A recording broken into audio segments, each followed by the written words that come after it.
Happy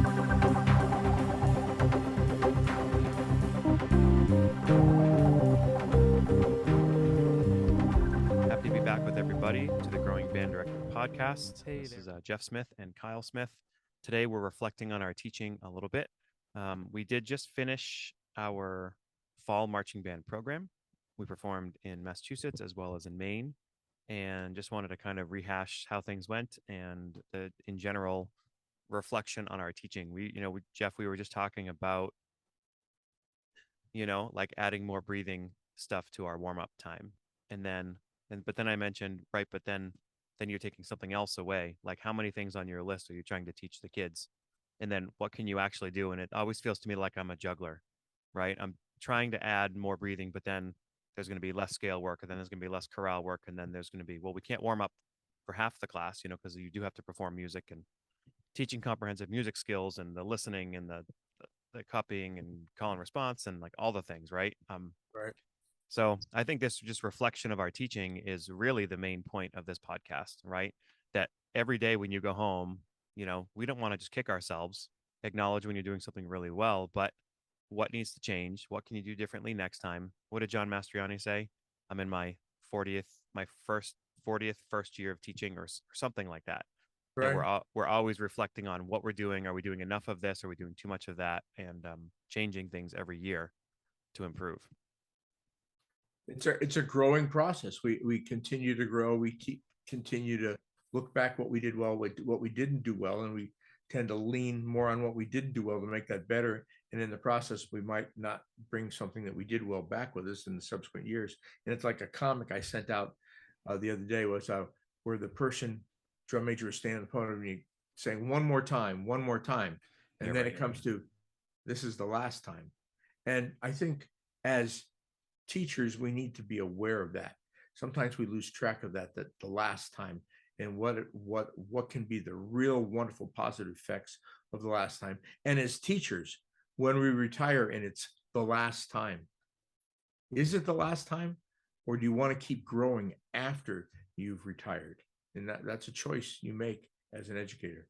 I remember, about 10 years ago when Crystal and I went down to Fairfax County and hung out with Linda Gammon, and her focus on tone sort of inspired us, and we came home and started focusing more on tone than rhythm. We're more in the tone camp than the rhythm camp.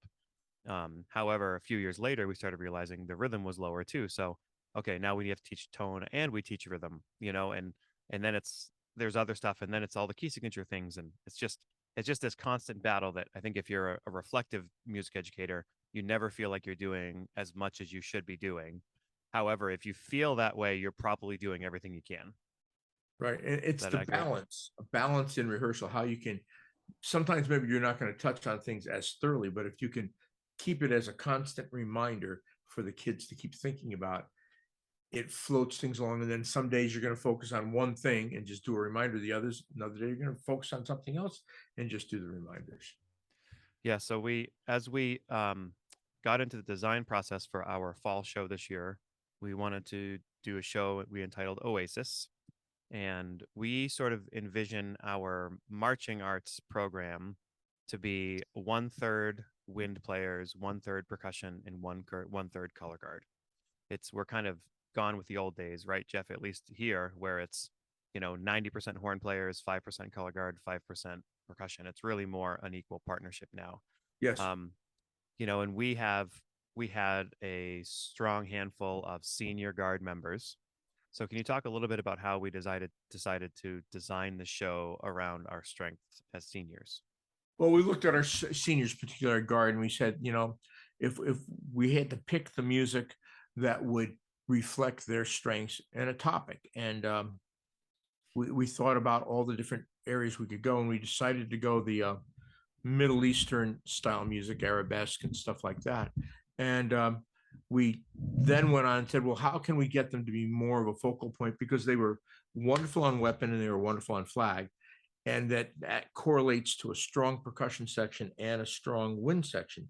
So we decided, well, let's come up with an evil vizier coming into an oasis with a group of ladies that were his servants, and followed by a slave or that's the wrong term, a prisoner that he had taken and brought him along.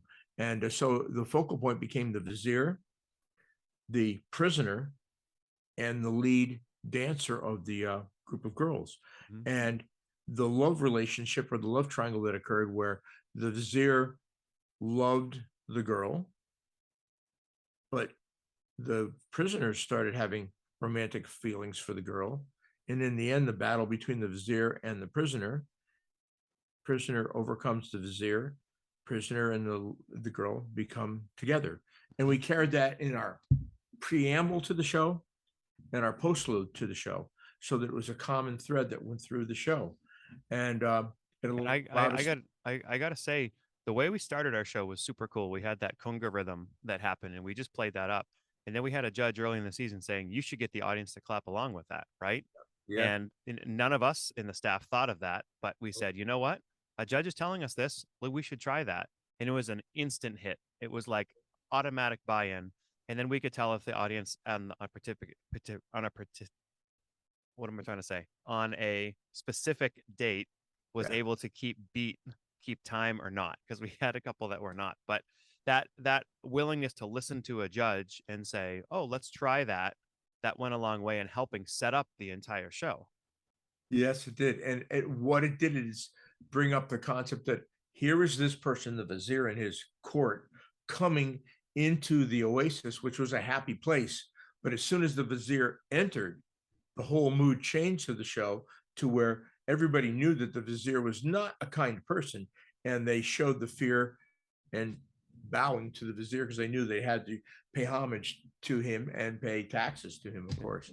And then the show progressed from there. And then as we went along, we said, well, there needs to be a fanfare here. So then we said, well, we thought we could get some herald trumpets, borrow some herald trumpets. Why don't have a fanfare of herald trumpets as the vizier comes in Yep. to the oasis? So we got the herald trumpets and got that. And that would have been a dead end if we didn't have a strong trumpet section. We knew this year our trumpet section had improved, so we could do that. Right? It wasn't a dead end. We were able to follow that. And then we had worked real hard with our flutes and clarinets. And we said, okay, so let's then change the focal point. Once the vizier's in and the kids are all there with the guard, let's change focus to the flutes and clarinets playing the main theme or the melody that permeated the show. Yep. And then we progressed from there and we moved along and we said, okay, we need a big moment where there's an interaction of the guard with the horn line. So we took this section from The Wind and the Lion and had the kids on double swing flags. And our Jess found these fantastic used flags on Facebook, and we had these beautiful LeMay flags, huge, that worked perfectly. And then we said, okay, there's got to be a battle. Yep. And then you came up with the idea for the song Allegro Barbaro by right. Bella Bartok. And if anybody hasn't done, there is a great concert band arrangement. I hope I don't screw it up. I think it's Tom Wallace, who's a great arranger. The Bella Bartok Allegro Barbaro is a great piece of music. And it worked out great as a battle. It just, the way it was arranged and everything, it just worked out for a great battle scene. And it concluded with the vanquishing of the vizier by the prisoner. And then we said, okay, now we got to figure out how we can bring this to an end. And so we brought the guard back, but instead of bringing the guard back and the woodwinds back, we wanted it to be happy, lighthearted. And so we had this very light melodic thing going on in the woodwinds. And then we put the whole guard on rifle. And for two purposes. One, to feature our seniors who are outstanding, but also to train all of our younger kids to become rifles for the future so they can manipulate weapons. And our guard instructor did a phenomenal job of staging them. And there were a few that could do a little bit of work, but if they did the whole section, it was too much for them. So she gave them other things to do with body. And then we progressed. I just want to pause there because the development of those kids, they now have some skills, and they'll also do some stuff in winter as well, so that next year they're not going to be brand new to it. You know, we did the same thing with some of our wind soloists. One thing we get credit for, I think, in our show design is that we use a lot of chamber ensembles. We used a mellophone and trumpet duet. We used a quartet of two flugelhorns, French horn, and trombone. And then we also had a duet of clarinet and mellophone. And it's really easy for people to take their one best player and give them 9 solos. but we really believe in trying to develop some other kids. So, we had some kids get a chance to solo who had never done that before. And one of these kids in particular, too, is working on steady beat and was able to then, work on steady beat through the tambourine at the beginning of the song, too, right? At the beginning of the production. And it was just a way for us to kind of develop the kids' skills through the marching band show, and always thinking about developing every kid, not just what do we have that's good and let's just ride that, trying to develop all the skills so that when our stronger kids leave next year, we have developed and grown all the other kids as well. Yeah. And then, so when we brought to the conclusion, we said, well, we'd like to feature the drum line for a little while. So we brought them, but we staged them up on a platform twice in two different places. And that got some focal point for them. And then we brought the show to a happy ending with a good conclusion. But I think the thing that draws the whole show together is our front ensemble writer, who writes a fabulous book, but with a great soundscape that goes with it. And he's very careful not to quote too much of what the horns play, but to write a soundtrack in and to itself for the show. And he's wonderful. If And anybody's looking for a front ensemble writer, hit me up on growingband.com, send us a message, and I will put you in touch with him. He's fantastic. yeah, he is the best. And I think based on what we talked about a few minutes ago, we hit a lot about on a lot of the things we needed to grow on and improve upon. And as the season went on, we weren't needing to focus on other things, and we were able to focus on new things and bring the kids together. And it comes to the like I said before, there's the little thing of the person one more time, and then this is the last run through, the last time. And you could see the angst, but the joy in the kids' faces to say, hey, let's think back where we were in band camp, where that right foot or left foot wouldn't even work. And now we're able to do this whole show and consistently do it. And I'll go back to two of our younger gentlemen that were, I think they're freshmen, and they had a time problem, severe time problem, to the point where for our audience, jumping jacks were a problem.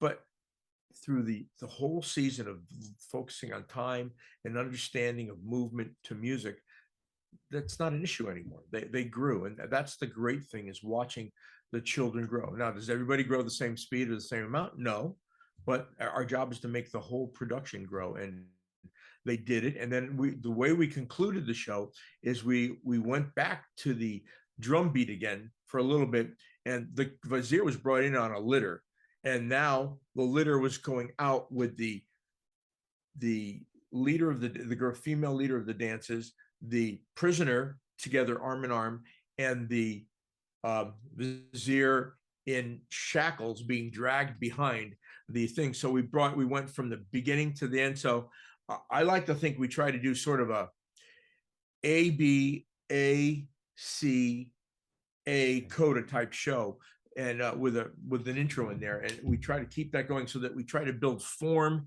into our show musically, visually, conceptually.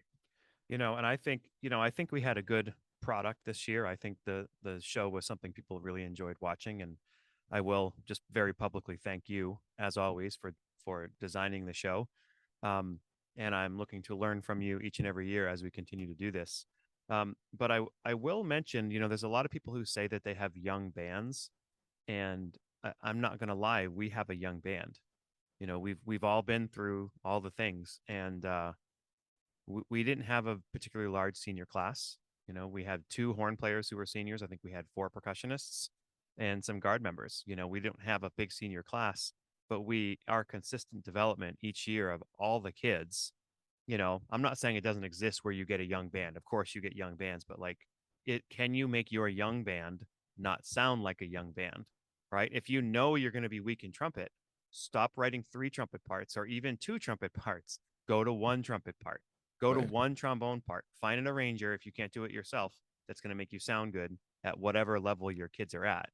I think that's a boat that some people miss sometimes, and people think that certain programs always have an older band, and it's just, no, they just find a way to get their younger band to really be successful as best as possible. And I think the thing that you do exceptionally well, Kyle, is that you do not try to make a class 3 size band on the small side sound like a class 5 or or an unlimited size class band and have them overblow their instruments. They blow within the ability of the instrument, and we work on blend and balance all the time. And we pick our chances. We pick our spots, right? Like we had a little coda to our show, the last tempo change to the end, and that's where I wanted them to save their final push. And the minute we worked on that at the show, it was noticeably different. It was like, whoa, that is stronger, and everything else, it wasn't just loud for 3 minutes. We were able to, because we could play loud in very small amounts of time, but you're right, not in comparison to 100 members or 200 members or anything like that. And I think as we talk to our listeners, as they design their shows and write their shows, a show has to have a period at the end. So the audience can clearly determine, all right, that is where it's ending. Whereas something nebulous, it leaves the audience wondering what's going to happen next. And I think and it that's all about design. and it's really cool when that ending is very much like the beginning. Yeah. And getting the kids to buy into the show conceptually and musically is something you do real well too, and the way you get them started and everything. So kudos to Yeah, you. we basically try to take the music, right? And it's just concert band music.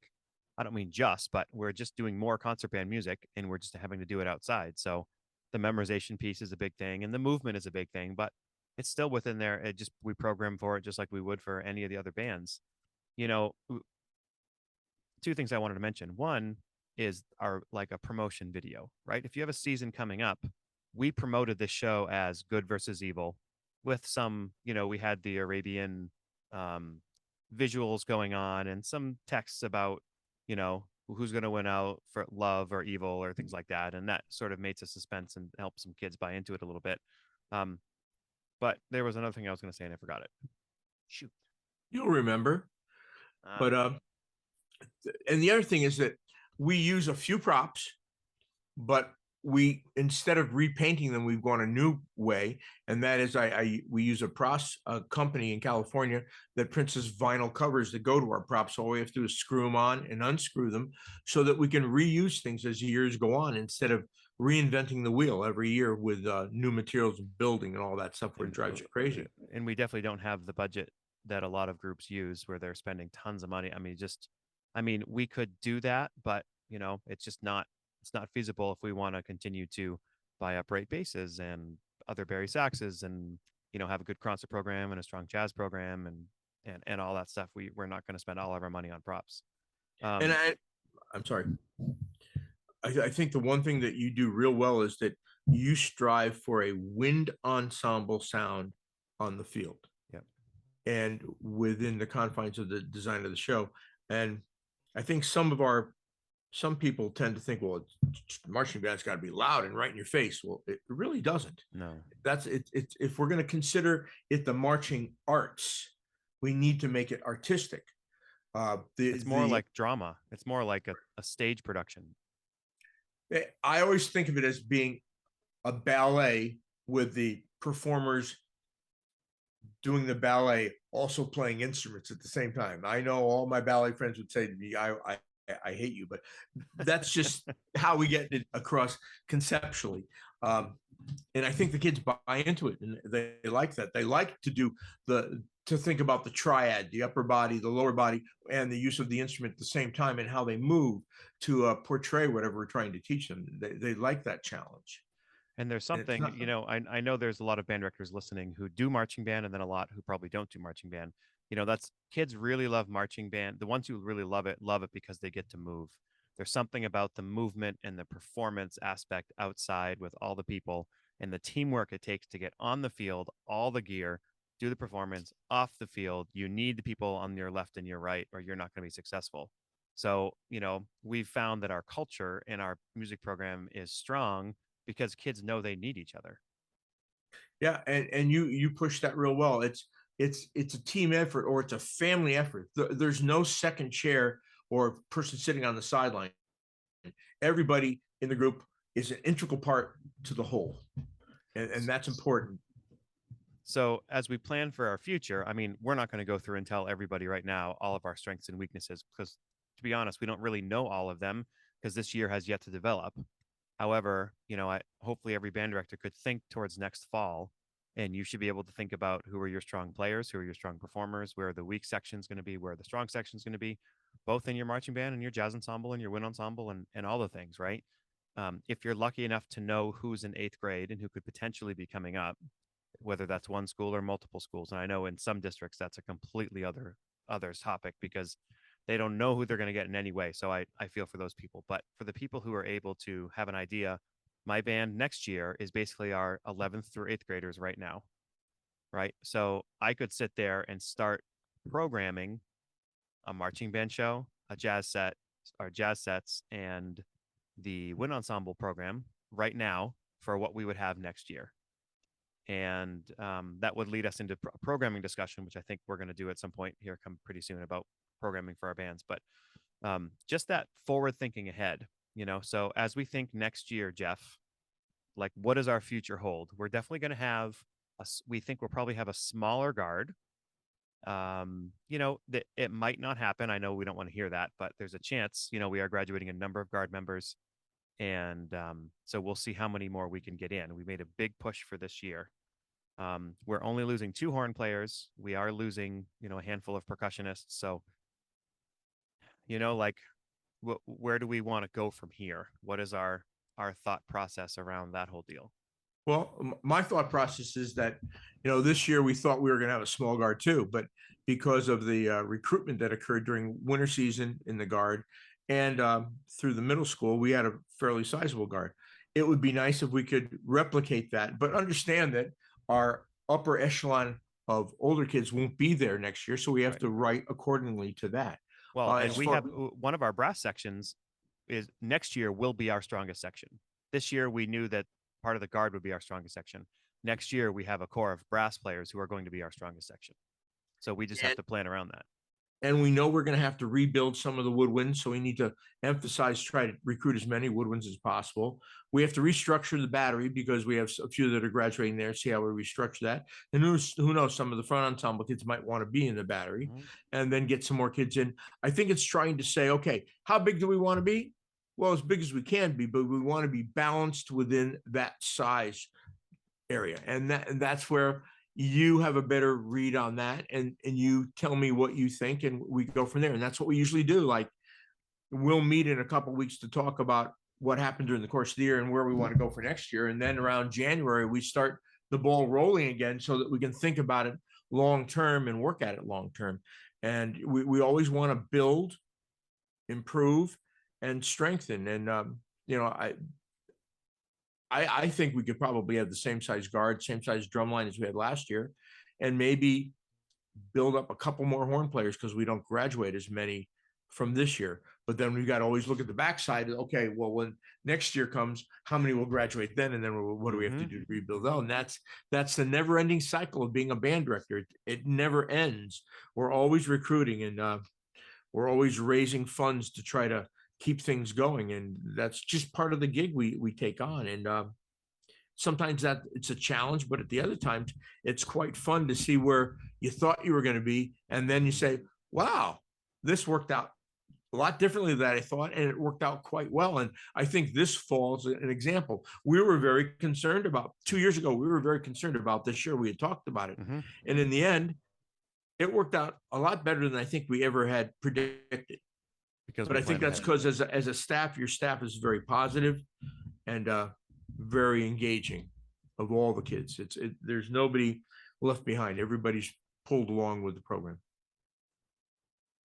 So then it brings us to our topic of developing artistry versus trying to create a show or a product that is always going to be a high scoring product. So I don't know. Correct me if I'm wrong, Jeff, but I think we agree on this where we try to basically help create a show where, and this goes for jazz ensemble and for wind ensemble as well, where we try to help the kids develop as much as possible, and that's the end all and be all. Now through that we need an engaging show that the audience members are going to like and that the judges will like if there are judges, and that's important too. I think the last thing we think about is score. What are we going to get for a score? I mean, I would say we think about it because we don't over program for our kids. If we pushed it too far to what they can't accomplish, then we would get very low scores. But, there are times when we have to ask ourselves, are we going to this show to win this show? Are we designing this program to win at a certain circuit? Or are we just trying to create the best show we can for our kids to help them develop as people and musicians and performers? And then if we win, then that's fine. I struggle with that every year. I say struggle, but I always feel the same way, and I think you do too. Is it's more about the artistic merit and that we're trying to push the activity in a new direction than it is. Can we just play it safe, keep everything in the staff, keep everything in the Mhm. box, so to speak, and make it something that's safe and higher scoring? What do you think? Well, I think that you're right. Artistry is the most important thing, and making it entertaining is important. Um, I think what we do is uh, you and I talk a lot about what's going on in DCI, DCA, BOA, WEMBAC, and stuff like that to see what the direction the activity is going, and we try to go that direction. No, clearly knowing that we can't do some of the things some of these groups have, Mm-hmm. but we can teach the concepts that are embedded in what they do and bring it together into a show that we like and we think that the students will appreciate and want to perform. And I think that we, as a group, Westbrook tries to push the activity forward.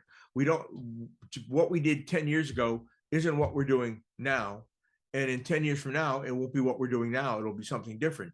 And as the activity grows, we look at DCI, for instance, we've changed our uniform concept totally. We've Mm-hmm. gone from a formal uniform to bib pants, drill masters, and then a top that's correlated to the theme of our show, and relying on more gestural movements with the head, the arms, and the legs within the confines of the show to demonstrate what they're doing and accentuate what they're doing musically through a visual platform using the triad that we all expect from the guard within the confines of the wind and percussion players.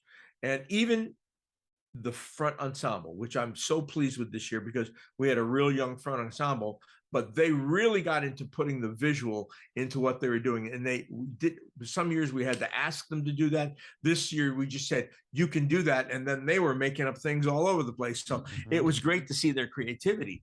And I think that's the other thing. We have to give them a vehicle where the kids can be creative, because sometimes the kids will walk up and say, hey, do you think we could do this here? Or we could do that there? And you have to say, I think it's a great idea, but today's not the day to do it. We have to wait until we get things taught a little bit better before we can incorporate that.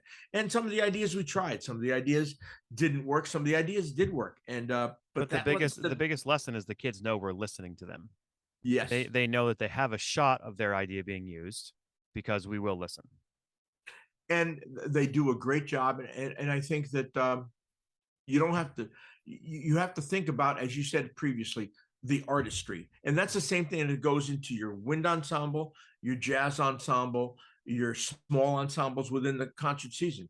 We want the kids to develop into being artistic performers that have the ability to take what they learned during high school and carry it further if they so wish, to become to continue to perform in college, to as adults, or professionally, or just be good consumers of the activity and say, yeah. And I think that's where we had the best compliment this year. We had a group of seniors from last year tag along with us a couple of the shows, and they're saying, oh, we thought last year's show was so wonderful, but I really like this show better. And we don't want them to ever regret what they did. And we want them always to look forward and say, well, next year we're going to try something different. We'll see what happens. And but I also warn our listeners, don't get caught in the trap that marching season ends in the next few weeks for wherever you are, and you got to start planning for the next year. No, you've got to go and work on your concert program and your solo ensemble stuff, your jazz ensemble, and improve that part of the program. Because if that doesn't grow, your program is only going to go so far. Amen. Speaking of future, sorry, not tomorrow, early next week, we have a school concert here coming up. I was going to share with you what we're performing with the bands. And before we did that, there's a piece I wanted to share with you, Jeff. Do you know the Tom Wallace arrangement of Patapan? Actually, I just pulled it out, and I might use it with my community band for our holiday concert. It's I haven't. if you have a strong percussion section and a above average flute players, it's such a great. It even has. I heard it at Midwest one year. It's got a great percussion solo right in the middle of it with like a timpani. This cool Yep. timpani. It's a timpani solo, but it's a groove. It's a timpani groove solo. It's super cool. Um, okay, so what am I doing with my bands? We are definitely going lower level right now so that we could perform really well right away. So some of you might think this is under programming, but it's really been great for my kids to make good music. Celtic Air and Dance by Michael Sweeney, followed by Mystery Ride by Terry White, and then Portrait of a Clown by Frank DeKelly. That's what's being done with our concert band. And then our wind ensemble is performing, let's see, Fanfare for the Third Planet, Richard Saucedo, a great piece by Gene Milford called Royal Oak, which has hints of Holst and Vaughan Williams in it at the grade 2.5 level. Cut time F major, B flat, F, and E flat major. Um, when Spring Rain Begins to Fall by Randall Standridge, which is a great little piece. It's like new age music for concert band, which I like. And then a piece I really love by our good friend Andy Boysen Jr. Called Snapshots of Acadia. This is a really great piece. People should check out Andy Boysen's website and find this piece. It's 4 movements based on the great Acadia National Park and 4 photos that were taken from that. And it's really, I mean, it's an easier piece of music, but it's just such great imagery and great teaching I found through that. And then we're going to end with Brian Balmage's Reverberations, which is a really fun piece. I chose that piece to make my kids count because it's one of those things where you might have 4 but somebody else next to you has 3 and you have to make sure that you can really count. So, I know I'm pushing them, but it's been a good time. Concert won't be perfect, but I think they're performing at a really high level, and that's what we're playing. So, Cool. Well, I wish well, you the very best, and I hope that they have an outstanding concert. I'm sorry I won't be there, but I'll be playing a music. I'll be playing Spam a lot while you're doing that. and we got all state auditions today. Are you coming to the Ooh. banquet tomorrow? I cannot. I am going down to MetLife. I had a That's right. choice. I could go watch my grandson compete last weekend in Miss Championships, or I could skip the banquet and be there last weekend. So I chose to do that. So I'm going down to MetLife to see his high school band and a few of my friends' high school bands compete at MetLife Championships. Good for you. Well, be safe. You too. Okay, see you later. You bet. Bye bye. We sincerely appreciate you taking your valuable time and listening to the Growing Band Director podcast. Your students are very lucky to have a band director like you. If you have any suggestions for episode topics or think you have an area of expertise to share on a show with us, please reach out. If you enjoyed this episode, don't forget to subscribe. And if you want to help spread the word, please give us a 5-star review and tell your band director friends to subscribe as well. We're available on Apple Podcasts, Spotify, our YouTube channel, and wherever you listen to podcasts. Thanks for listening to The Growing Band Director. See you next week.